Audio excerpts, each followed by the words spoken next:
제가 오늘 발표드릴 내용은 이 규제와 관련된 가장 저 끝단에 있는 내용일 것 같습니다. 즉, 웹 3.0 뭐 이전에 비트코인이나 이더리움이 어떤 규제로부터 영향을 받고 있느냐. 비트코인이나 이더리움 네트워크가 운영되고 거기서 코인들이 발행돼서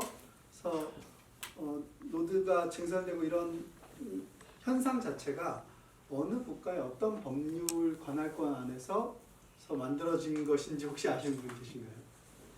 사실은 블록체인을 모두가 주목하게 만들었던 비트코인은 탈국가적인 독립관할권을 온라인상에서 국가와 같은 신뢰의 원천에 의지하지 않고 만들 수 있다는 것을 개념 검증한 프로젝트가 지금 비트코인이라고 볼 수 있고요.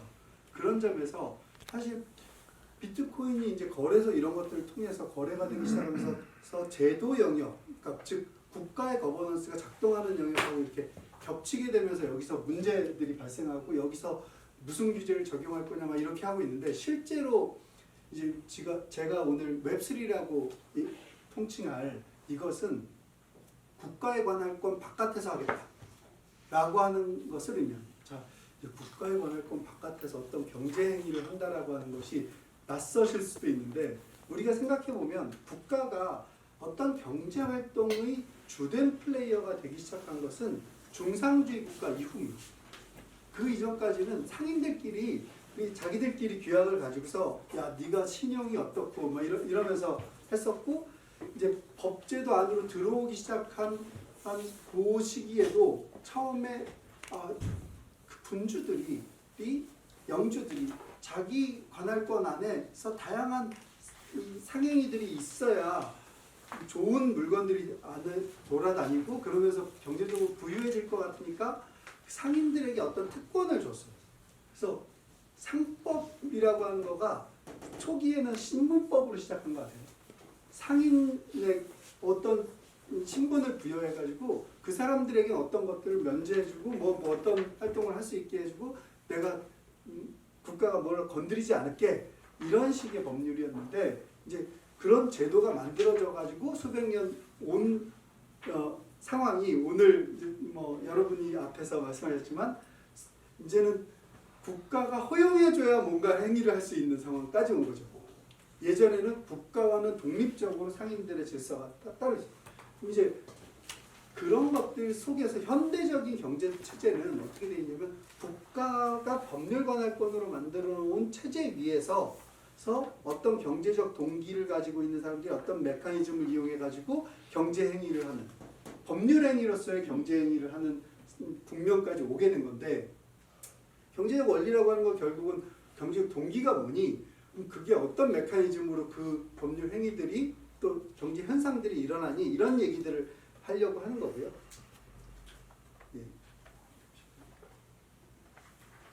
그래서 경제적 동기 영역을 보면 그냥 뭐 경제학과 교수님 계신데 제가 저하긴 하지만 쫄리긴 하지만 수요의 동기가 있고 공급의 동기가 있겠죠. 뭐 사용 가치를 사용하려고 한다.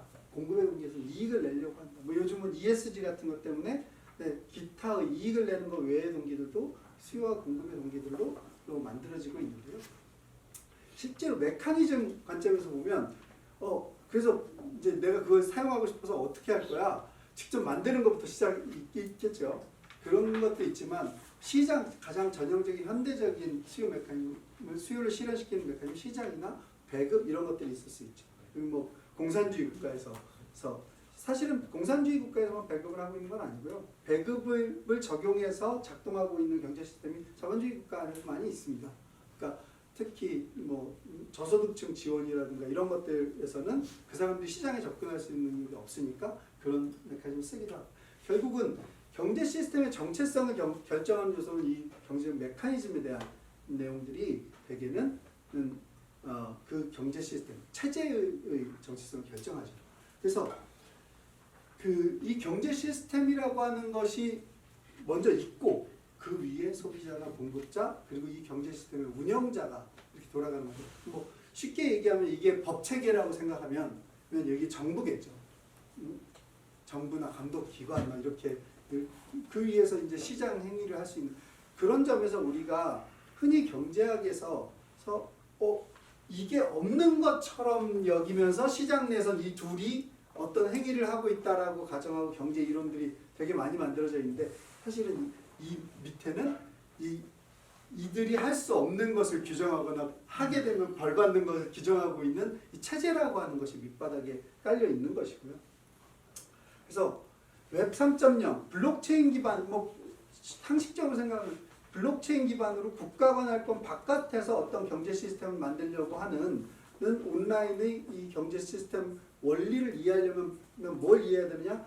어떻게 다른 경제 시스템, 기존의 경제 시스템, 또 웹 3.0 경제 시스템에서 소비자는 어떤 전략적, 즉 자기가 어떤 동기는 있는데 그걸 실현하기 위해서 도대체 어떤 전략적인 행위를 하기 때문에 경제 현상이 그렇게 일어나는 건지 결국 메커니즘에 대한 설명이 이 경제 원리에 대한 설명이라면 이런 거고 또 공급자는 또 어떤 전략적 입장을 취해서 그런 경제 현상들이 일어나는지 그리고 이거에 되게 관심들이 많으신데 웹 3.0 경제 시스템을 지속 가능하게 만드는 시스템 운영자의 정책이 뭔지 이거는 흔히 블록체인 기반으로 어떤 걸 만들고 토큰을 발행했어요 막 이렇게 얘기하고 있는 프로젝트들이 있잖아요. 뭐 이더리움이나 비트코인도 그런 프로젝트 중에 하나라고 생각한다면 비트코인 같은 경우 이렇게 지속이 쫙 되고 있는데 어떤 뭐 누구는 토큰을 발행했다더라 그러는데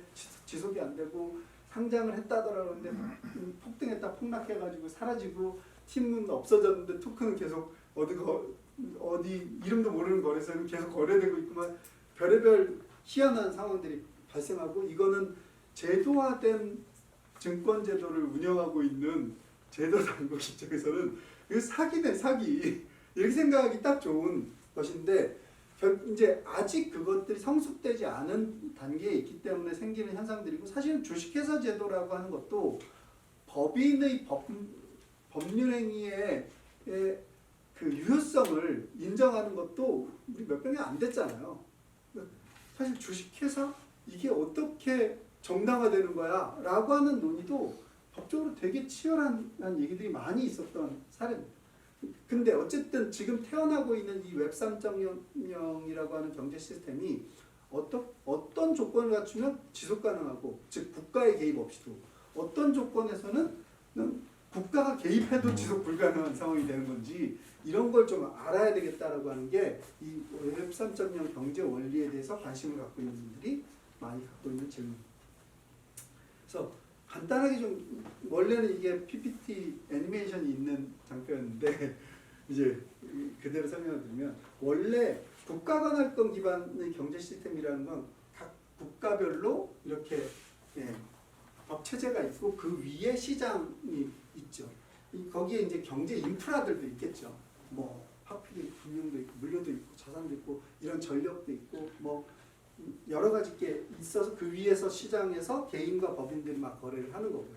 다른 나라는 또 그 나라의 법에 의해서 하는 건데 지금은 이제 이 국제 시장에서는 국제적인 규율이나 국제적인 경제 인프라를 기반으로 해서 이렇게 운영을 할 수 있는 상태입니다. 국가 관할권 기반의 경제 시스템 내에서 공급자의 전략들은 어디냐? 여기를 장악해 보겠다. 여기를 장악하려면 여기서 경쟁력이 있는 시장 내에서 경쟁력이 있어도 되고 인프라를 장악하는 누군가 철도를 장악해갖고 석유 산업을 장악했던 미국의 사례가 있죠. 아니면 법체계에서 나만 할 수 있게 특허를 다 받는다거나 뭐 조금 전에 얘기해 주셨던 특례 뭐 이런 것들을 받아가지고 나만 사실은 초기에 자본주의가 태어날 때 요 영역에서 특허권을 보장해주는 이런 제도들은 많이 활용됐던 잘. 그래서 나 특허권 보장해주면 니네 나라로 갈게. 이 상인들 뭐 공업을 하는 뭔가 제조업자들이 그래서 영국으로 가고 막 이렇게 했던 거죠. 이제 이런 시장을 장악하기 위한 전략들을 사용하게 되고 대개는 자본주의 역사는 독점적인 지위를 가진 시장 플레이어를 금하는 쪽으로 그래서 경쟁을 계속 유지할 수 있는 형태로 그렇지 않은 경우에 일부 그렇지 않은 영역에서는 뭐 법률적으로 제한적으로 허용한다든가 이렇게 하고 있는 상태고요. 이게 국가 관할권 기반의 경제 시스템 내에서 공급자들이 취하는 전략인데 이제 이 90년대 중반이 되면서 뭐가 튀어나오냐면 인터넷 경제 시스템이 튀어나옵니다. 인터넷 경제 시스템은 기존의 국가 관할권 기반의 경제 시스템으로도 설명은 가능한데 그 제도를 가지고는 인터넷 경제를 활성화시킬 수 있는 방법이 없는 거죠. 왜냐하면 예전에는 B2C 거래가 국가 간에 그렇게 많지 않았어요.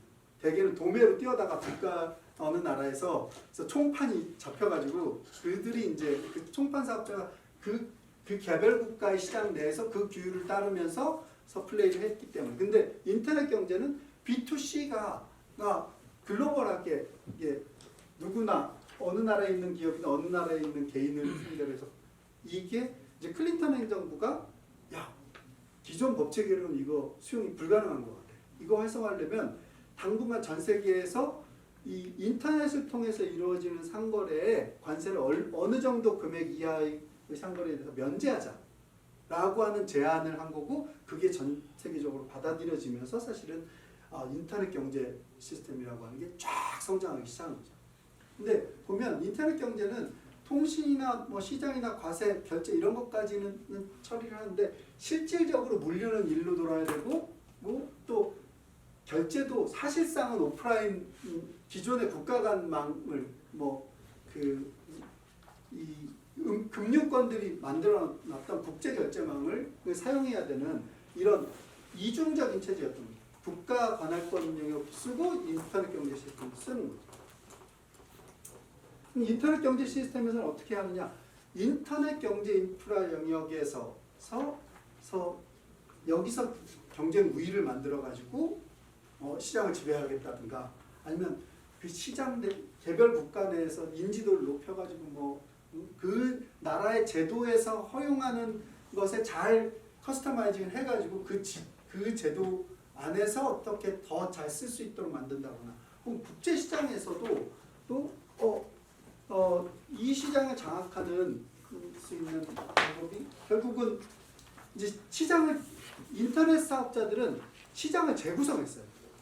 기존에 있었던 시장의 질서를 좀 흔들면서 재구성했는데 미국 기업들이 훨씬 유리했죠. 왜냐하면 이게 인터넷 경제 시스템은 기본적으로 국경을 넘어가는 경제 시스템인데 누구를 기준으로 삼는 게 제일 세이프 안전하냐라고 했을 때 미국의 영향력이 크기 때문에 세계 경제 시스템. 그래서 여기를 흔들면서 각 국내 시장으로 진출할 수 있는 기반을 만들 수 있었던 미국이 이 인터넷 경제에 있어서 앞으로 쭉 치고 나갔던 거고 그래서 사실 인터넷 2 계획이 있었던 거 혹시 아시나요? 지금 현존하는 인터넷의 백본은 미국 안에 있거든요. 근데 유럽 등을 중심으로 해갖고 독자적인 인터넷을 만들어 보겠다 이런 계획도 초기 인터넷 쪽에 있었어요. 2000년대 중반까지도 있었어요. 근데 어쨌든 인터넷 계층에서 어떻게 지배해서 시장을 재구성합니다. 이제 웹 3.0이라고 하면 이런 걸 의미하는 겁니다. 이걸 안 쓰겠다. 이 밑에 부분을 안 쓰고 온라인상에서 이 자산, 화폐, 금융, 시장, 가치 이동, 룰 세팅, 룰을 강제하는 원리까지 다 온라인에서 끝내버립니다. 사실은 이렇게 만들려고 하는 동기는 어디에 있었냐면 최초에는 이 초국가 인터넷 기업들이 이런 동기를 갖고 있었어요.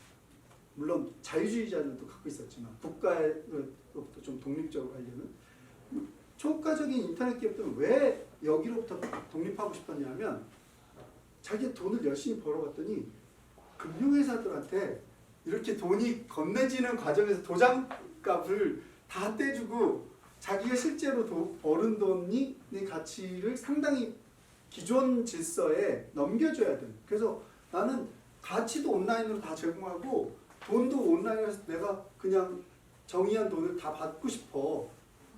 금융회사들한테 도장값을 주고 싶지 않아. 현재 초국가 기업들 상당수가 그 환리스크 해치를 위해서 별도의 회사를 만들어서 갖고 있는 거 아세요? 그러니까 그것만으로도 수조 원대, 연간 수조 원대의 리스크 헤지를 하고 있는데요. 각국 통화를 다 들고 있어야 되는 거예요. 그 상황에서 발생한 환리스크라고 하는 거를 어떻게 해치하지? 그것만도 문제인데 그러다 보니까 그 기존의 법정화폐들 체제에 묶여가지고는 자기를 최적화할 수 없는 거예요. 자기 BM을. 그래서 우리가 알다시피 페이스북 같은 경우는 독자적인 화폐 만들어 보겠다라고 이제 이게 좀 관심이 쫙 만들어졌을 때 그렇게 나오기도 했고 다른 한편에서는 비트코인 세력은 약간 다른데 사이퍼펑크라고 하는 국가와 개인의 관계를 좀 대립적으로 그래서 국가는 개인을 이 서양의 자유주의 이 전통 사상적 전통을 이해하면 훨씬 더 이해하기 쉬운데 우리나라에는 그런 전통이 흔치 않죠. 국가와 개인의 운명은 일체화되어 있다. 동북아시아 지역에 특별하게 발달되어 있는 감정인데 이제 서양에서는 농노 출신들이잖아요. 되게 거기에 평민들이라고 하는 게 그러니까 국가가 수탈하는 주체의 관념이 있기 때문에 국가가 내가 뭐 갖고 있는지 알게 하고 싶지도 않고 국가가 내가 하는 상행위 거래행위에 개입하게 만들고 싶지 않아 라고 하는 것 때문에 그 자유주의자들이 이 만들어낸 게 사이퍼펑크로 처음 제안된 게 비트코인이라고 하는 것입니다. 이제 국가 관할권에 의존하지 않는 경제 시스템이라는 게 가능하냐 혹은 국가 관할권에 의존하는 요소를 최소화한 지속 가능한 경제 시스템이 가능하냐라고 하는 얘기들을 풀어보려고 하는 거예요. 그래서 국가 관할권의 영향을 어떻게 최소화하냐 또 국가 관할권의 영향 그럼 국가의 보호를 못 받는다는 얘기인데 그럼에도 불구하고 공급자들이나 소비자들이 이 안으로 들어올 수 있어?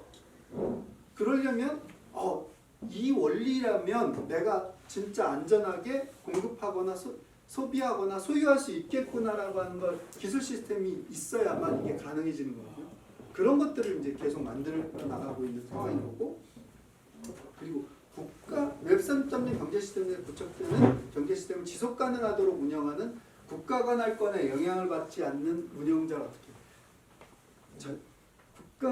여기 있는 사람들은 다 국가 관할권에 영향을 받잖아요. 그럼 이거는 이 운영자는 뭐 해야 된다는 거예요? 사람이 아니어야 된다. 사람이 아니면서도 특정 관할권 안에 포착되지 않아요. 포착되지 않는다는 법의 실효적 지배가 불가능해요.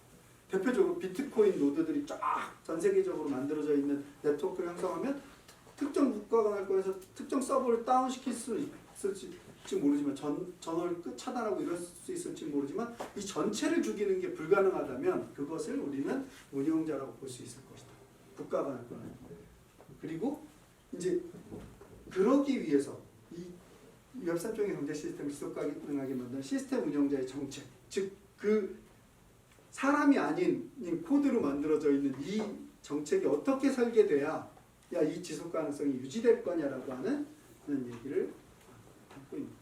그래서 뭐 여러 가지 숙제들이 있습니다. 국가 간의 영향을 최소화하려는 것도 있고 공급자들이 진입하는데 여기 웹 3.0 애플리케이션 만들려면 이런 점들이 어려워요.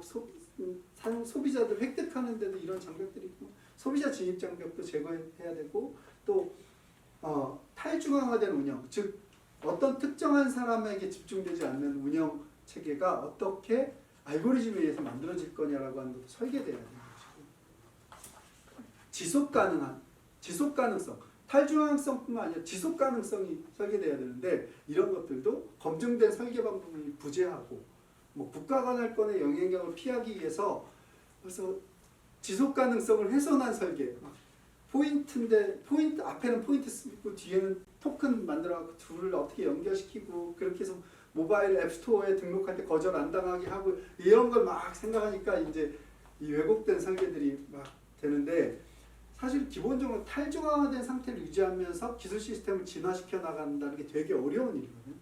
그러니까 누군가 하나 왕창 돈 때려박고서 쫙 기술을 진화시켜 나가는 게 아니기 때문에. 그래서 오늘 이제 제가 경제 원리와 관련돼서 전반부, 그러니까 큰 배경 그림만 보여드리는 거고 사실은 제가 하는 강의에 이게 전반전이고 후반전에는 실제로 웹 3.0의 경제 원리 세 가지 단어를 요약하는데요. 하나는 focability, 두 번째는 verifiability, 세 번째는 컴포저빌리티. 포커빌리티라는 건 그 커뮤니티가 어떤 프로토콜을 만들어서 자 그 경제 시스템 운영하다가 이 경제 시스템의 안에 있는 코어에 나는 더 이상 이게 작동할 것 같지 않아. 혹은 동의하지 않아. 내 이익에 부합하지 않아. 그러면 이걸 소프트웨어까지 소스까지 다 들고서 새로운 커뮤니티를 만들 수 있는. 이걸 포크라고 하는데요. 그래서 그렇게 해서 만들어진 게 비트코인 캐시나 비트코인 SV 이런 것들이 그런 식으로 만들어집니다. 예. 포커빌리티가 있지 않으면 누군가 거기서 강한 지배력을 갖고 쭉 자기 이익을 극대화하고 있을 때 거기 그 경제 시스템 안에 있는 주체들은 아무것도 할 수 있는 방법이 없기 때문에 포커빌리티가 있습니다. 베리파이어빌리티. 누구나 객관적으로 그 행위가 정당하게 룰에 따라 집행됐다라고 하는 거 검증 가능. 그러려면 투명성도 있어야 되고 룰을 어길 수 없도록 만들어주는 대표적인 게 스마트 컨트랙 같은 걸로 룰을 만들면 누구도 어길 수 없는 룰이 되는 겁니다. 그런 거나 컴포저빌리티는 오픈 API 비슷하다고 생각할 수 있는데 하나의 경제 시스템이 만들어졌을 때 거기에 만들어져 있는 경제 시스템 구성 요소를 다른 경제 시스템이 만들면서 그걸 엮어서 새로운 경제 시스템을 만들 수 있는 빌딩 블록으로 해갖고 확산돼 나갈 수 있는 성장 원리라고 볼 수 있는 그런 것들 중심으로 말씀을 드리는데 이제 오늘은 특히나 규제 특례 뭐 이런 거와 관련돼 있는 접점에서만 좀 말씀을 드리면 기본적으로 타입 1은 블록체인 관할권과 법률 관할권의 관계에 대해서 말씀드리면 블록체인 관할권 내에 형성된 유용한 프로토콜이 법률 관할권으로 수용되는 케이스가 있습니다. 법률 관할권 안에서 비트코인이 거래되고 있죠. 지금.